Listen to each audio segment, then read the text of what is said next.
Julho 21. Segundo Crônicas 4, verso 1 a 6, verso 11. Salomão também fez um altar de bronze com 9 metros de comprimento, 9 metros de largura e 4,5 metros de altura. Depois, fundiu um grande tanque redondo chamado Mar. O tanque media 4,5 metros de uma borda à outra, 2,25 metros de profundidade e 13,5 metros de circunferência. Logo abaixo da borda, tinha ao seu redor 2 fileiras de figuras semelhantes a touros. Havia cerca de 20 figuras por metro em toda a circunferência, formando uma única peça de fundição com o tanque. O tanque ficava apoiado sobre 12 touros, todos voltados para fora. 3 voltados para o norte, 3 para o oeste, 3 para o sul e 3 para o leste. As paredes do tanque tinham 8 centímetros de espessura, e sua borda se projetava para fora como uma taça, semelhante a um lírio. Tinha capacidade para cerca de 60 mil litros de água. Fez também 10 pias menores para lavar os utensílios para os holocaustos. Colocou 5 do lado sul e 5 do lado norte. Os sacerdotes, porém, se lavavam no tanque chamado Mar. Fez 10 candelabros de ouro, de acordo com as especificações que havia recebido, e os colocou no templo, 5 do lado sul e 5 do lado norte. Fez 10 mesas e as colocou no templo, 5 do lado sul e 5 do lado norte. Também fez 100 bacias de ouro. Depois, construiu o pátio dos sacerdotes e o grande pátio externo. Fez portas para as entradas dos pátios e as revestiu com bronze. O grande tanque de bronze, chamado Mar, foi colocado perto do canto sudeste do templo. Hurão-Abi também fez as bacias, pás e tigelas necessárias. Assim, Hurão-Abi terminou tudo que o rei Salomão havia ordenado que ele fizesse para o templo de Deus. As 10 colunas, os 10 capitéis em forma de taça no alto das colunas, os 2 conjuntos de correntes entrelaçadas que enfeitavam os capitéis, as 400 romãs penduradas nas correntes dos capitéis, 2 fileiras de romãs para cada conjunto de correntes que enfeitavam os capitéis no alto das colunas, as bases móveis para levar água com as pias, o mar e os 12 bois debaixo dele, os baldes das cinzas, as pás, os garfos de carne e os demais utensílios. Hurão-Abi fez todos esses utensílios de bronze polido para o templo do Senhor conforme as instruções do rei Salomão.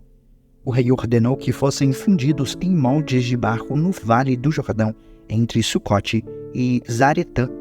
Salomão usou uma quantidade tão grande de bronze que seu peso não pôde ser medido. Salomão também fez toda a mobília para o templo de Deus, o altar de ouro, as mesas para os pães da presença, os candelabros e suas lâmpadas de ouro maciço para serem acesas diante do lugar santíssimo conforme determinado, os enfeites de flores, as lâmpadas e as tenazes, todos de ouro mais puro, os cortadores de pavio, as tigelas, as colheres e os incensários, todos de ouro maciço, as dobradiças das portas de entrada do lugar santíssimo e do salão principal do templo, revestidas com ouro. Assim, o rei Salomão concluiu toda a sua obra do templo do Senhor. Então trouxe todos os presentes que seu pai, Davi, havia consagrado, a prata, o ouro e os diversos objetos, e os guardou na tesouraria do templo de Deus. Em seguida, Salomão mandou chamar a Jerusalém todas as autoridades de Israel e todos os líderes das tribos, os chefes das famílias israelitas. Eles levariam a arca da aliança do Senhor do lugar onde estava, na cidade de Davi, também conhecida como Sião, para o templo. Todos os homens de Israel se reuniram diante do rei durante a festa das cabanas, celebrada anualmente no 7º mês. Quando todos os líderes de Israel chegaram, os levitas ergueram a arca. Os sacerdotes e os levitas levaram a arca do Senhor junto com a tenda do encontro e todos os seus utensílios sagrados. Ali, diante da arca, O rei Salomão e toda a comunidade de Israel ofereceram tantos sacrifícios de ovelhas e bois que não puderam ser contados. Então os sacerdotes levaram a Arca da Aliança do Senhor para o santuário interno do templo, o lugar santíssimo, e a colocaram sob as asas dos querubins. Os querubins tinham as asas abertas sobre a arca e eles cobriam a arca e as varas usadas para transportá-la. Essas varas eram tão compridas que suas pontas podiam ser vistas no lugar santo, diante do lugar santíssimo, mas não de fora. Estão ali até hoje. Na arca havia só 2 tábuas de pedra que Moisés tinha colocado dentro dela no Monte Sinai, onde o Senhor fez uma aliança com os israelitas depois que eles saíram da terra do Egito. Então, os sacerdotes saíram do lugar santo. Todos eles haviam se purificado, estivessem ou não de serviço naquele dia. E os levitas, que eram músicos, Asaf, Emã, Jedutum e todos os seus filhos e parentes, vestiam roupas de linho fino e estavam em pé do lado leste do altar, tocando símbolos, liras e harpas. 120 sacerdotes tocando trombetas os acompanhavam. Os que tocavam trombetas e os cantores em uníssono louvaram e agradeceram ao Senhor, acompanhados de trombetas, símbolos e outros instrumentos. Levantaram as vozes e louvaram o Senhor com essas palavras: Ele é bom, seu amor dura para sempre. Neste momento, uma densa nuvem encheu o templo do Senhor. Com isso, os sacerdotes não puderam dar continuidade a seus serviços, pois a presença gloriosa do Senhor encheu o templo de Deus. Então Salomão orou: Ó Senhor, tu dissestes que habitarias numa densa nuvem. Agora construí para ti um templo majestoso, um lugar para habitares para sempre. Então o rei se voltou para toda a comunidade de Israel, que estava em pé diante dele, e abençoou o povo. Em seguida, orou: Louvado seja o Senhor, o Deus de Israel, que cumpriu o que prometeu a meu pai, Davi. Pois lhe disse: Desde o dia em que tirei meu povo da terra do Egito, não escolhi nenhuma cidade das tribos de Israel como lugar onde deveria ser construído um templo em honra a meu nome. Também não escolhi um líder para meu povo Israel. Agora, porém, escolhi Jerusalém como lugar para que meu nome seja honrado, e escolhi Davi para reinar sobre Israel, meu povo.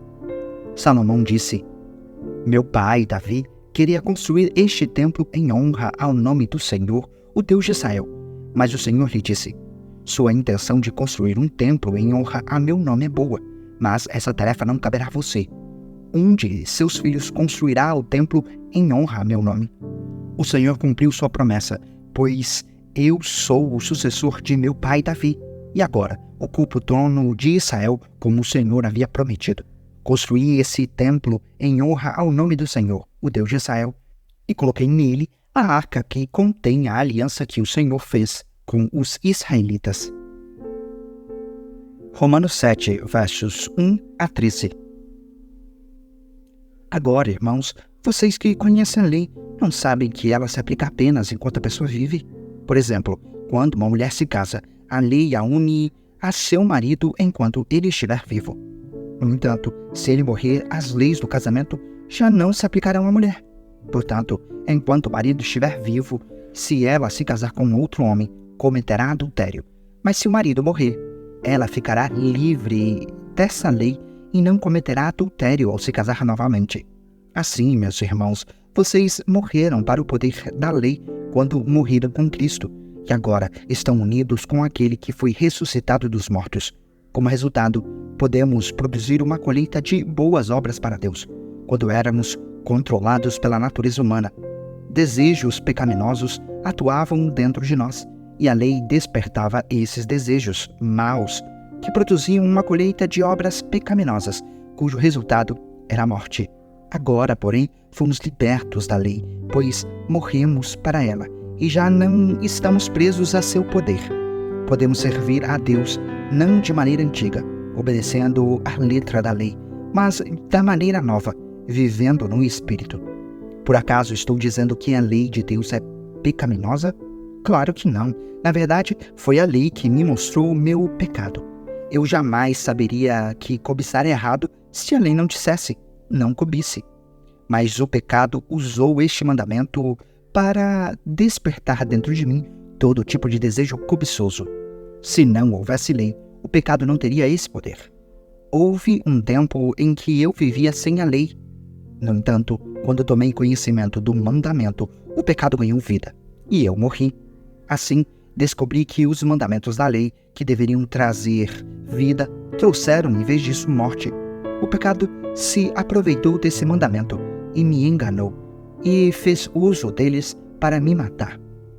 Isso, porém, só demonstra que a lei em si é santa, e santos, justos e bons são seus mandamentos. Mas então, a lei que é boa foi responsável por minha morte?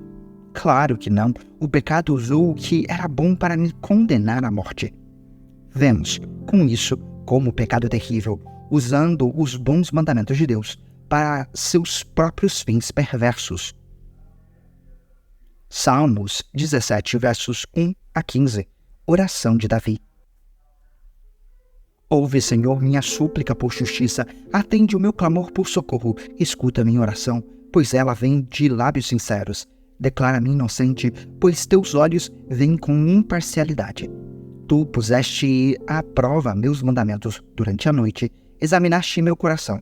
Tu me sondaste e não encontraste nenhum mal. Estou decidido a não pecar com minhas palavras. Quanto ao modo de agir, segui teus mandamentos, que me guardam de imitar as ações de pessoas cruéis. Meus passos permaneceram em teu caminho, meus pés não se desviaram dele. Clamo a ti, ó Deus, pois sei que responderás. Inclina-te e ouve minha oração.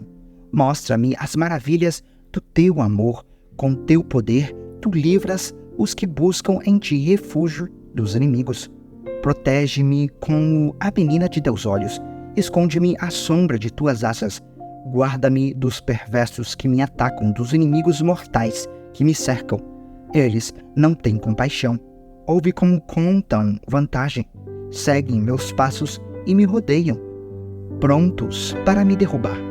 São como leões famintos, ansiosos para me despedaçar, como jovens leões escondidos de tocaia. Levanta-te, ó Senhor, e enfrenta-os e faze-os cair de joelhos. Com tua espada, livra-me dos perversos. Pelo poder de tua mão, Senhor, destrói os que buscam neste mundo sua recompensa. Satisfaz, porém, a fome dos que te são preciosos. Que os filhos deles tenham fartura e deixem herança para os netos. Porque sou justo, verei a ti. Quando acordar, te verei face a face e me satisfarei. Provérbios 19, versos 22 e 23. A lealdade torna a pessoa cativante. É melhor ser pobre que desonesto. O temor do Senhor conduz à vida, dá segurança e proteção contra o mal.